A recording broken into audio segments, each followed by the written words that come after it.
2 3มาเจอFC กินข้าว อืม กินข้าวน้ำกันเนาะ 5 เมนู 5 เมนู ที่จริงแล้วหันมันต้องมีตำหมักฮุงแกงนอสบายดีทุกคนและตอนนี้ก็อยู่กับซองอลิสาสาวน้อยเวียงจันทน์เนาะนี่ก็คือห้านใหม่ของอลิสาเองเด้อนี่ก็จะเห็นแต่ว่าด้านหลังก็คือแตกต่างเนาะทุกคนเดี๋ยวมื้อหน้าจะมาอัปเดตให้เบิ่งแต่ว่ามื้อนี้มีแนวสุดพิเศษนะทุกคนเพราะว่ามื้อนี้ FC มาหย่ามาตั้งแต่ประเทศอเมริกาเลยทุกคนแบบว่าเพิ่นติดตามอลิสาแล้วก็นำมาจากคลิปนอนแล้วก็มาหาถึงที่จริงแล้วเพิ่นมาแล้วเทื่อหนึงเด้อทุกคนแต่ว่าอลิสาบ่อยู่มีแต่แม่อยู่นะทุกคนแล้วมื้อนี้น่ะเพิ่นมาหาอีกก็คือเป็นรอบ2แล้วนะทุกคนนี่เดี๋ยวให้เบิ่งเพิ่นนั่งนี่นะฮะเดี๋ยวไปทักทายเบิ่งก่อนได้เพิ่นมาแต่ใส่อีหยังจังได๋สบายดี สบายดี โดยอันนี้ก็คือไอซื้อวันแรกก่อน ชื่อตี ตีแล้วอยู่ประเทศอเมริกาซื้อว่านั่นแหละ อยู่รัฐมิชิแกน แล้วอยู่คุณไอซื้อว่าอย่าง ฮะ ก็ซื้อตีคือกันวะ ชื่อตีกาดมณีวงศ์ โอเคเนาะนามสกุลเป็นอย่างก็ กาดมณีวงศ์ กาดมณีวงศ์เป็นแนวใดคือว่ามาฮอดถึงทีมาอย่างมาริสาฮอดที ที่ห้านน่ะลิสา แม่น นั่นนี่ก็ติดต่อเป็น FC อย่างเงี้ยแล้วก็มาเห็นหน้าเห็นตาลิสาแล้วก็ที่กายห้านที่มาแล้วก็ว่าห่วยอันนั้นแม่ลิสาตัวนี่ ว่าจือได้อยู่ในคลิปแล้วก็ว่าห้วย ที่จริงแล้วอันบ่ได้ตั้งใจจะมาแบบว่าขี้พานแม่นบ่ ขี้พาน แล้วเห็นแล้วจื้อถึกบ่ จือแม่ลิสา โอ้ แล้วก็ว่าห่วยนี่แหละห้านแม่ลิสาแล้วก็เว้าน้ำเพิ่นอหย่างเว้าน้ำเพิ่นแล้วก็แล้ว ที่ ก็ จริงแล้วไอมาแล้วเธอหนึ่งเนาะแต่อลิสาบ่อยู่ ลิสาบ่อยู่ มื้อนี้ก็อยู่เนาะทุกคนแล้วก็ตอนนี้เมย์กำลังไปตลาดจะไปซื้ออย่างมาเฮ็ดกินเนาะมื้อนั้นก็มาได้ซิมมะพร้าวแล้วบ่แซ่บบ่ ตอนทะเบียนนั้นเพิ่นมันถึงหน่วยบ่ดีปานใดหน่วยหนึงเทื่อที่2นี่โอเคอยู่หน่วยทมิตรหน่วยบ่ดีแต่ว่าเพิ่นให้หน่วยใหม่แล้วก็ โดยนี่นะทุกคน อันนี้ไอ้ก็คือย้ายมาอยู่ลาวเลยมันบอกเนี่ยเป็นอันไหนเห็นอลิสาตัวจริง จะงามสวยเด้อ นี่เดี๋ยวคลิปนี้เนาะจะเอาไปลง YouTube เพราะว่าไอ้เพิ่นติดตามมาจากช่องทาง YouTube มันบอกYouTube แล้วอันเป็นอย่างคือเว้าลาวเก่งเว้าลาวคล่องขนาดนี้มีพูดกับเว้าภาษาลาวบ่ มีเอื้อยมีอ้ายลูกชายล่ะ ก็คือครอบครัวกันย้ายไปอยู่พุ่นกันมาตอนนั้น อืม ก็คือเขาเจ้าก็จะเว้าภาษาลาว แต่ว่าถ้าเกิดมาเลยหันจะเป็นเกิดอยู่พุ่นแต่ว่ามา เกิด ย้าย อยู่ อยู่นี่ เกิดอยู่เมืองลาวเด้อ เกิดอยู่เมืองลาวแต่ว่าไปใช้ชีวิตอยู่อเมริกา ใหญ่อยู่อเมริกา ไอ้เพิ่นหันเป็นลูกซอสแม่นบ้านเกิดอยู่ลาวไอ้มันอยู่ใส่ แม่ อยู่เวียงหว่าหรือ แม่ไทยเวียงจันทน์พ่อไทยใต้อยู่ปากเซ โอ้ อยู่หมองฮัตสกุลบ้านพ่อ เว้าไทยปากเซเป็นบ่ พ่อได้เว้าได้ข่อยบ่เว้าบ่ได้ เว้าเป็นแต่เวียงมาอยู่ลาวโดดปานใดล่ะ 5 อาทิตย์เลย 5 อาทิตย์ 5 อาทิตย์ อ๋อก็คือหากันมาเนาะ ก็จะมา เดือนปลาย เดือนครึ่งเลย โอเคอันเขาไปนั่งล้มกันอยู่ในเนาะ โอเค ไปจึงได้จะได้แบบถามกันโอ้ล้มกันเนาะทุกคนก็คือบ่ค่อยมีดอก FC ที่แบบว่ามาหยามค่ะนะ กะน้อยส่วนน้อยอะเคยมีคนไทยมาหยามเป็นคนไทยที่เป็น FC แต่ว่าคนมีกะคนลาวที่เป็นยูเมกะอย่างคณะกะหลายอยู่ได้ที่เป็น FC อลิสาแต่ว่าบ่เคยที่ว่ามีไผมาหยามแล้วนะทุกคนนี่ เชื่อทำอิฐบ่เชื่อทำอิฐ เมนเธอทำอิฐ นี่ห้างเสริมสวยเพิ่นเด้อ เป็นเท่าไหร่งามบ่ งามคืออลิสาเลยงาม อันนี้ก็คือเขาบ่ได้ตั้งใจว่าอ้ายเพิ่นสิมาหาเนาะเพราะว่าอ้ายติดต่อกับแม่มันบอกเพราะว่าฮอบแรกที่มาแล้วก็เอาแอด Facebook กันไว้แม่นบ่อยากรู้ว่าคนเราที่ใช้ชีวิตในอเมริกาแบบเขาจะใช้ชีวิตคือคนเราปกติเลยบ่หรือว่ามีหยังแตกต่างตอนที่อ้ายอยู่บน ไปห้านนั่นห้านนี่อยู่หม่องเวียกอีหยังก็เว้าอังกฤษแหละแนว ไปใส่กับคนต่างประเทศอยู่หันเบิดแน่เว้าภาษาอังกฤษ คนลาวอยู่หันหลายบ่เมืองที่อาอยู่ บ่หลายเมืองอื่นมีหลาย เมืองไหนคนลาวที่อยู่ อยู่หลายกับ Fort Worth Texas อย่างลูเซียนาแคลิฟอร์เนียหลายคนลาวหลาย ที่เขาเจ้าแบบอพยพไปมันอยู่คน ส่วนหลายอยู่รัฐ3รัฐและคือเขาอยากกลับไปวิการได้บ่ตอนนี้ กลับไปเลยเด้อไปเอาเงินเท่าเลยเด้อบ่กลับไปเทื่อนี้เทื่อ ท่านกลับไปก็คือจะมาบ่ได้แล้ว เอ คือว่าเห็นข่าวเพิ่น ยังอีก15ปี20ปีสิไปเอาเงินเท่าเงินเที่ยวกลับไปเอาเงินเท่าเด้อ เดี๋ยวไปขายเครื่องเด้อเพิ่น เนาะ ลงกับกล้องถ่ายเล โอ้ย ย ลมน้ำกล้องโอเคสบายดีโอ้กล้องนี่ก็ดีอยู่กล้องนี่ก็ดีอยู่สบายดีเด้อเบอร์สกุล hello everybody อันนี้อยู่ในคลิปสาวอลิสาสาวน้อยเวียงจันทน์คลิปเพิ่นอันนี้ก็ห้านเพิ่นเด้อนี่ห้านเพิ่นนี่ห้านเพิ่นห้านใกล้ๆกับห้านแม่อลิสาเด้ลูกค้ามาซื้อนั่นซื้อนี่นี่อยู่นอก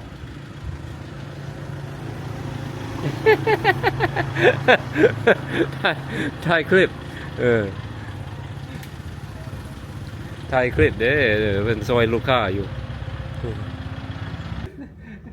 เป็นได้ได้ลงกับกล้องแล้วมันบ่ ได้ลมน้ำกล้องลายโดนนะ ว่าอลิสาไปขายเครื่องเนาะแล้วก็แม่ลิซาไปซื้อซีนซื้อนั่นซื้อนี่ไหมจะหน่อยกินสวย อยู่อเมริกานี้แบบว่าอาหารเราที่แบบได้กินตลอดนี่ไหมเนี่ยหรือว่าได้กินทุกมื้อเลย บ่ได้กินแนวบ่มีคนลาวหลายได้มองข่อยอยู่แล้วก็ตอนก็เจ้ามี ต วัด ลาดที่แบบว่ามีอาหารลาวมีแต่อยู่วัดไทยตอนยามฮ้อนแล้วก็เจ้าเฮ็ดเบิดยามฮ้อนเฮ็ดแต่ละ2ทิศมาซื้อของกินลาวของกินม่งของกินเขมร3อย่าง แล้วอาหารนี่มันไผเป็นคนเฮ็ดอ้ายเฮ็ดเองได้บ่ บ่ มีพี่น้องมันบ่เป็นคนเฮ็ด บ่มีไผเฮ็ด อาหารลาวนี่บ่มีใครเฮ็ดเป็นได้บ่ ห่วยแนวนั้นบ่มีคนลาวหลายหม่องข่อยอยู่ หมายถึงว่าครอบครัวอ้ายหั่นน่ะ ห่วยครอบครัวอ้ายก็เจ้าก็ ส่วนหลายก็คิดอาหารกันของอเมริกามันเนาะ ก็ส่วนหลายแนวอ้ายกกหันเพิ่นมีเมียเวียดอ้ายที่2ก็เพิ่นมีเมียจีน โอ้ต่างชาติเบิดเลย แล้วก็เฮ็ดนั่นเฮ็ดนี่น้อยนึงหั้นนะแล้วก็แต่ว่าตอนยามร้อนนั่นก็เจ้าอยู่วัดไทยก็เจ้าขายของอยู่ของกินลาวของกินม่งของ ก็ กิน คือเฮามื้อวันศีลหยังมีบ่แบบว่าใส่บาตรตักบาตร มีวัดนั่นวัดไทยวัดลาววัดไทยวัดลาวคือรวมกันเลยบ่ มันก็อยู่ไผอยู่มันแต่ว่ามันก็บ่คืออยู่วัดลาวบ่คือประเทศลาวเนาะ ก็คืออ้ายเพิ่นหากับว่าย้ายมาอยู่ลาวได้5อาทิตย์ก็คือเดือนปลายเดือนกว่า เดือนครึ่ง คือเว้าลาวจอยๆเว้าลาวแบบ เนี่ยมีเอื้อยมีอ้ายเด้ลูกชาย ร้องเพล ลาง ลาวเป็นบ่ ฮะ อ้ายร้องเพลงลาวเป็นบ่ บ่อ่านลาวเขียนลาวบ่ได้ อ่านได้แมันบ่ อ่านลาวบ่ได้เขียนบ่ได้ แต่ว่าเว้าได้เนาะ เว้าได้ซื่อ คันเห็นภาษาลาวนี่อ่านบ่ออก เห็นอังกฤษอ่านออกเว้าอังกฤษได้ คำแบบสบายดีอ่านออกบ่ เฮ็ดบ่ บ่ได้เนาะ ใส่กู้แปลว อ๋อ ใส่กู้แปลว ก็ถือว่าเก่งได้แบบอ้ายเพิ่นสามารถเว้าได้แต่ยังอ่านบ่ได้เนาะเพราะว่าเฮาบ่ได้เรียนเนาะ นี่เฮียนสิเฮียนน้อยแต่ว่าอพยพไปอเมริกาแล้วก็บ่ได้เฮียนคักหั้นนะคนบ่ อ ได้ พยพไปตั้งแต่จักปี แต่คานได้นะแต่ยางได้แต่คานได้แล้วก็ไป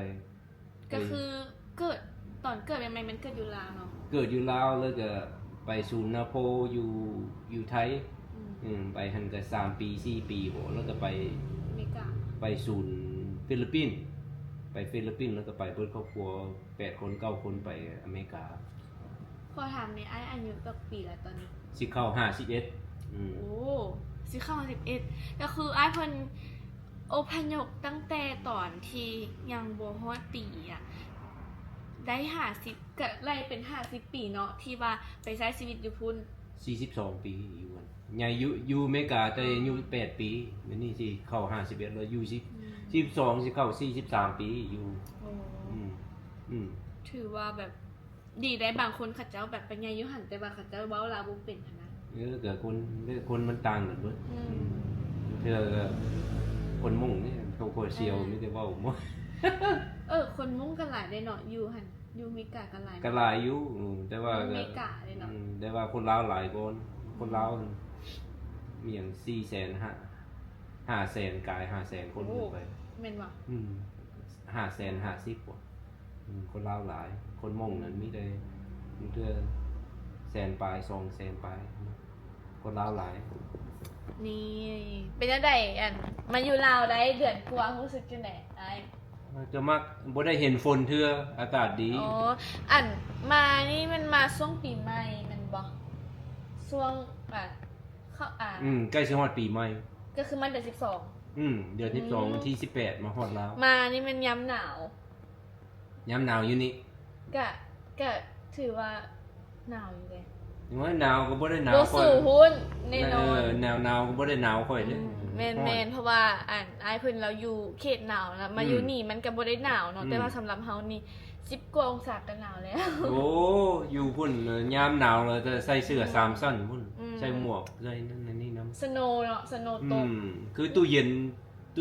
อยู่ทั้งสั้นถึงตู้เย็นนั่นน่ะคือแบบนั้นนะฟรีเซอร์อาบน้ำก็มีน้ำร้อนน้ำอุ่นมีอันเตา water heater เป็นว่าฮีทน้ำแล้วมันเฮ็ดน้ำอุ่นน้ำร้อนเป็นว่าลวกโตเด้ร้อน ลวกกับบ่คือบ่ลวกนะเพราะมันเย็นแฮงเนาะ มันติดลบเลยมันบ่ เตาน้ำร้อนมันใหญ่เด้มันร้อนก็ร้อนกว่าอยู่เมืองลาวเด้อยู่โซดอกโซเจ้าน่ะเตาเป็นจังได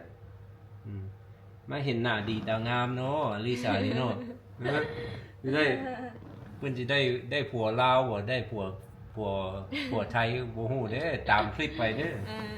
แล้วติดตามบริษัทโดนแล้วบ่ะ โอ้ยก็โดนมา4 ปี 5 ปีบ่ โอ้โหแสดงว่าติดตามตั้งแต่ตอนเริ่มเฮ็ดใหม่ๆเริ่มเฮ็ดใหม่ๆเลยอลิสา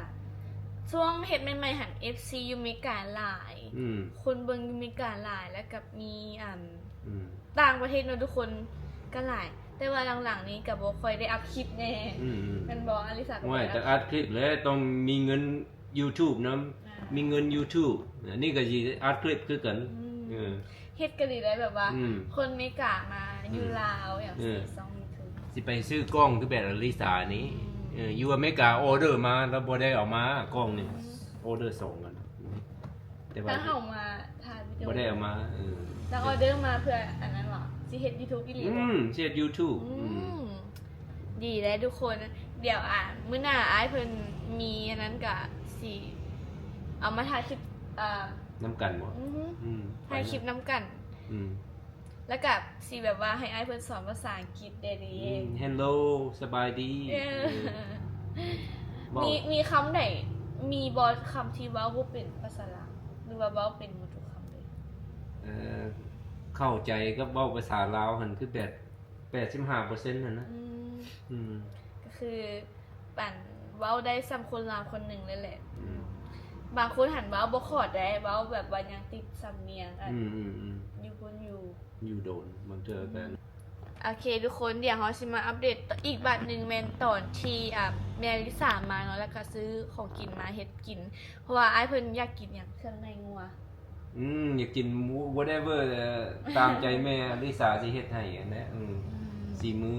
มือแม่เพิ่นแน่เพิ่นแม่เพิ่นเดี๋ยวมื้อนี้นะทุกคนก็สิมาลองถ้าติดตามเบิ่งกันว่ามื้อนี้เฮาสิได้เฮ็ดเมนูหยังกินเดี๋ยวถ้าแม่มาก่อนโอเคบ๊ายบายโอ้อันนี้เป็นคือข้าวข้อสัตว์มาแล้วแล้วว่าบ่แม่นตลาดเอาอีเมลไปแล้วบ่แล้วว่าบ่แม่นตลาดแล้วว่าบ่แม่นไปตลาดแล้วเป็นตลาดเลยว่า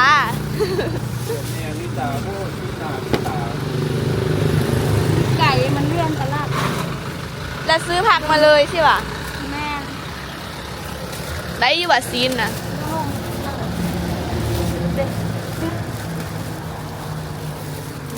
ดีดีอยู่ใส่ซีนหมู อยู่ในนี่แหละจะเบิ้งนี่จะมาบอกราคาเบิ้งนี่จะไล่เบิ้งนี่เท่าไหร่วะห้าแสนนะจะเบิ้งนี่นะ500,000มาเป็น500,000 ถามว่ายูราวออกตลาด500,000ขีบได้อย่างเดนะทุกคน 500,000 ในช่วงเศรษฐกิจแนวนี้เนาะก็สิได้ซัมนี่ประมาณนี้ ได้ซีน3 โลนี่3 โลแล้วก็พักซัมนี่นี่500,000อันนี้คือพักอันนั้นพักปลอดสารพิษ แม่อันนี้คือพักปลอดสารพิษเพราะว่ามื้อนี้มันมีมื้อตลาดปลอดสารพิษมันจะมีมื้อของมันเนาะเป็นคือตลาดนัดแม่นวันเสาร์กับวันพุธ แม่นจะได้เป็นเครื่องในแล้วก็ชิ้นสดเครื่องในเป็นเครื่องในงัวลองเบิ่งอาหารที่ทำมากินจะเป็นอาหารปลอดสารพิษมันจะบ่มีปุ๋ยบ่มีเคมีบ่มีอย่างนะตัวนี้มันสวยพอแหละขั้นไปตัวนี้มันได้แต่ซีนพักบ่ได้เขาจะบ่กินพักตลาดทั่วไปสิแล้วคือทั่วกลางทางว่ะมีเสาเนาะก็เลยไปอันกาที่กินไปรอบไอติ๊ก ไอเด็กตลาดไอเด็ก จะมาได้หลายบ่นี่จะเบิ่งไหม ได้ สิ้นก็ได้3 กิโล เป็นไรเลยสิเอาใส่รถเมื่อเบิดเหรอ มือใส่กับอยู่นี่นี่แหละ เดี๋ยวสิเฮ็ดอยู่นี่วะ แม่บ่ได้มืออะไรอยู่นี่แหละ โอเคโอเค ตอนนี้เขาก็กำลังเอือบซีนจะปิ้งซีนนะทุกคนนี่ก็คือซีนหมูเอือบแล้วกำลังจะปิ้งอันนี้เขาจะใช้เป็นหม้ออันเตาไฟฟ้าเนาะเพราะว่ายูฮานเขาไม่ได้ใช้เตาถ่านมื้อนี้จะเฮ็ดเป็นเมนู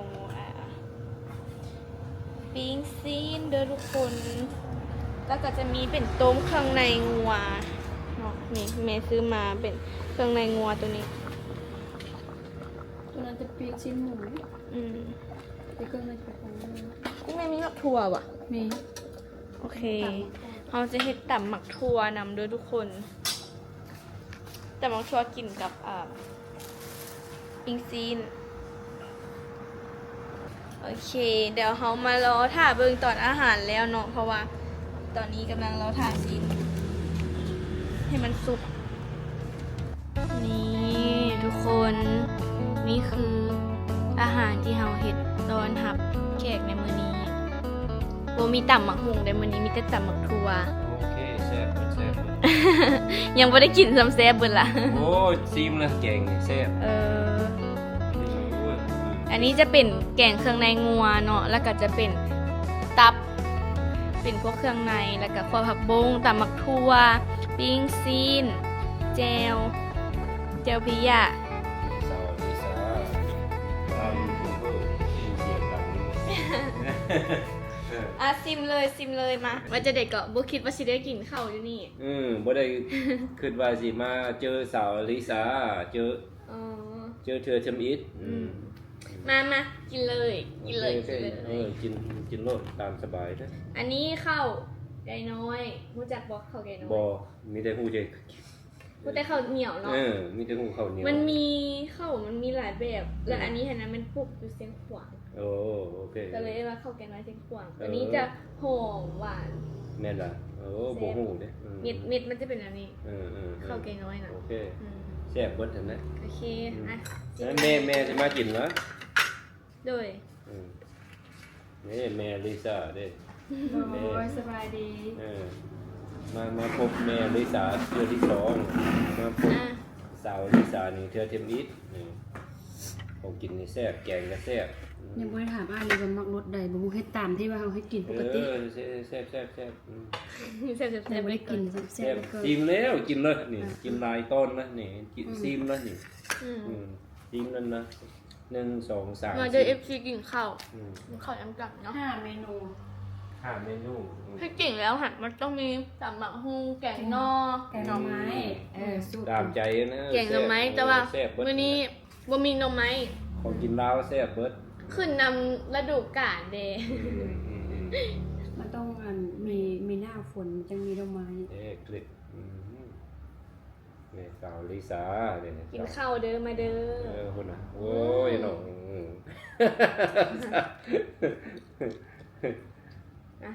ข้าว เหนียวนี่นึ่งแต่เช้าผมจะเย็นได้แหละ นี่คืออย่าคือเจลเบียร์หน่อยนึงวะ นั่น เคี่ยวไปแล้ว แม่นวะ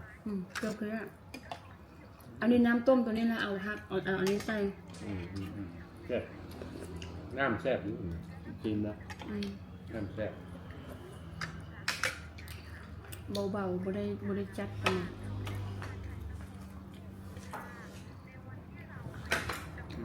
แซ่บ เอาผักบุ้งไปอืม กัวผักบุ้ง อืม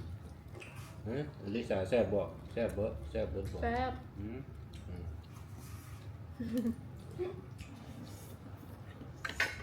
อืมอืมอืมอืม อาหารเราไอ้มักอาหารอย่างที่สุด มักเบิดมัก มีเมนูหนึ่งที่แบบมักที่สุด ไม่ว่ามากินลำมกได้ละเบานะมีมกมี มกนั่นมกนี่มักมกกับเป็นมักเนี่ยกระปุ้นน้ำกะทินะ อ๋อก ระปุ้นน้ำกะทิมักอยู่กระเปียกเส้นก็มักเบิดนั่นแหละผมกินแล้วมักเบิดมักแกงเครื่องในแกงมีเครื่องในแบบหลายๆแกง ที่จริงเนี่ยบ่กบทำกับเครื่องในนี่เพราะว่ามันเฮาสวยแล้วมันหมดมันจะมีอันคู่คันนานี่เป็น เป็ดโดน อันย่ออัน30กีบอีหยังนะ จำน้ำเจลสิ จากแซ่บ เจลแล้วเอฟซีมาเล่นน้ำเห็นบ่กินของมันเป็นเคยจนดิ้นกายเคยจองเคย โอเคทุกคนขออนุญาตกินข้าวกันเนาะ เลย แซ่บๆเด้อ แซ่บเด้อ ใครที่มาหยามเนาะคำมีโอกาสเขาก็ชิจริงๆแหละเฮ็ดแล้วกินสู้กินเนาะทุกคนถ้าทำ พอดีมาที่อัน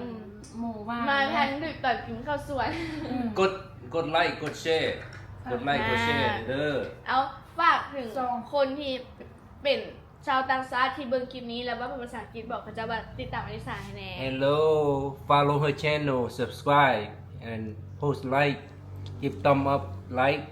and share subscribe บ๊ายบาย มาแล้วก็มายาม อืม เป็น